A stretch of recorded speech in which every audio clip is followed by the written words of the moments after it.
de les placer dans des mosquées, parce que d'abord, il faut qu'ils acquièrent de l'expérience, et en même temps, il faut qu'ils vivent comme toute personne qui a eu un diplôme. Il veut fonder un foyer, il veut avoir sa propre autonomie financière, et nous essaierons.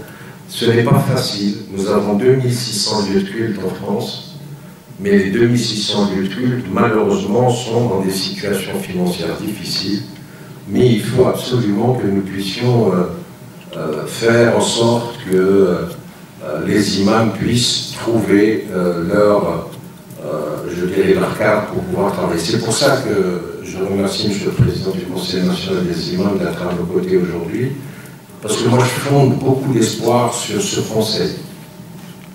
Parce que c'est ce conseil, c'est à lui la tâche la plus importante qui lui revient, c'est de pouvoir encadrer ces imams, participer à leur formation continue, parce que c'est important que ces étudiants qui ont eu leur diplôme doivent continuer à évoluer. Notre religion est une religion importante, elle est vaste, il y a plusieurs écoles juridiques, nous sommes dans un pays occidental qui est aujourd'hui notre pays, mais nous sommes loin des territoires musulmans et nous devons nous adapter à la vie des citoyens de cet Occident. Et donc nos imams doivent se former, nos imams doivent tenir compte de la particularité des régimes dans lesquels nous vivons aujourd'hui, l'état de la laïcité. Il faut aujourd'hui vivre avec la laïcité. D'autant que nous sommes dans une situation particulière. Depuis le 7 octobre dernier, ici en France, nous vivons une situation très, très difficile. Nos frères de confession juive ont été extrêmement touchés par ce qui s'est passé dans le pays qu'ils considèrent comme étant leur refuge, l'État d'Israël. Et aujourd'hui, en France notamment, il y a, je dirais, on dit qu'il n'y a pas eu d'importation du conflit, il y a une importation du conflit. Et donc, en tant que musulmans, nous devons montrer notre fraternité. Nous devons montrer à nos frères et sœurs juifs que nous sommes de la même matrice abrahamique. Nous faisons partie de cette religion monothéiste qui a commencé par le judaïsme, par le christianisme et par l'islam. Et que les prophètes des deux autres religions, que ce soit Moussa, que ce soit Isa, alayhi salam, ce sont nos prophètes également. Et que donc, et moi je l'ai dit publiquement, vous avez dû l'entendre ou le lire, et j'ai été extrêmement critiqué, parce que j'ai dit, avec le grand rabbin, j'ai dit que l'islam, un musulman normal, ne peut pas être antisémite. Parce que la religion musulmane, que nous lisions le Coran, que nous inspections les hadiths du prophète de toutes nos écoles juridiques, il n'y a absolument rien qui nous demande de détester les juifs. J'ai commencé tout à l'heure par dire qu'il n'y a aucune différence dans notre religion, mais même avec les autres religions. Quand vous lisez le Coran, tout à l'heure je remercie notre frère qui a récité quelques versets coraniques, on voit bien que lorsque Dieu s'adresse dans le premier verset du Coran et dans le dernier verset du Coran, il ne parle pas des musulmans. Il parle des hommes et des femmes. Donc, n'oublions pas ces aspects-là. Et nous devons le dire. Mais en même temps, dans le même temps, nous devons à la fois montrer à nos frères et sœurs juifs de France qu'il n'y a aucun problème avec eux, mais nous ne devons pas oublier la souffrance d'un peuple qui est colonisé depuis 1947 et qui est un peuple qui souffre.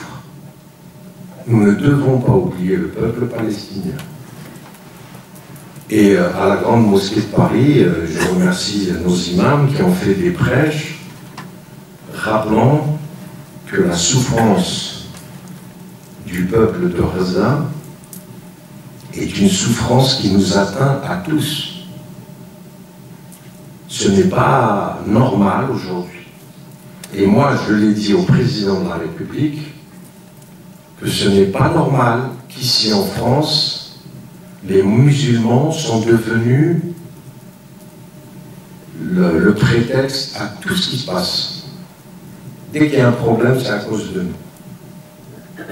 Vous avez vu, j'ai saisi à 2 reprises l'ARCOM. L'ARCOM, pour ceux qui ne connaissent pas cet organisme, c'est ce qu'on appelle le gendarme des médias, c'est-à-dire celui qui vérifie lorsqu'un média dérape.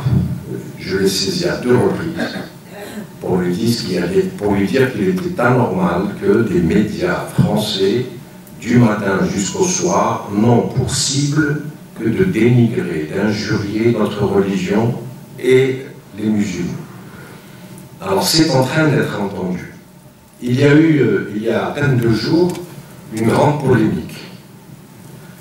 À l'Élysée, le président de la République, ce jeudi, a reçu la communauté juive. Pourquoi? Parce que la communauté juive est précisément une association qui regroupe tous les grands rabbins d'Europe. Chaque année remettent un prix à une personnalité qui a défendu la lutte contre l'antisémitisme. Et donc, cette fois-ci, c'est le président de la République. Alors, je tiens à préciser que cette distinction avait été prise de ce que j'ai entendu, puisque j'ai été moi-même invité en tant que représentant du culte musulman. Il y avait les protestants et les bouddhistes à nos côtés. Le grand rabbin a dit au président de la République, c'est une décision qui avait été prise en mars de cette année. Et que donc la date qui a été prise donc avant-hier a été fixée déjà il y a plusieurs mois. Et quand le président de la République a reçu la distinction, il a fait un discours. Moi j'aimerais, en 30 secondes, ça n'a rien à voir avec la remise des diplômes, mais c'est important de vous le dire, le président de la République a dit à la salle où il y avait pratiquement 80, 90 ou 100 juifs, il y avait 3 ministres de la République, et il y avait le président de la Fédération protestante de France, le président de l'Union des bouddhistes de France et le recteur de la Grande Mosquée de Paris. Et il leur a dit, les yeux dans les yeux, qu'il fallait absolument qu'il y ait 2 États, que la coexistence dans cette région, elle était primordiale, et qu'il ferait tout pour un cessez-le-feu le plus tôt possible.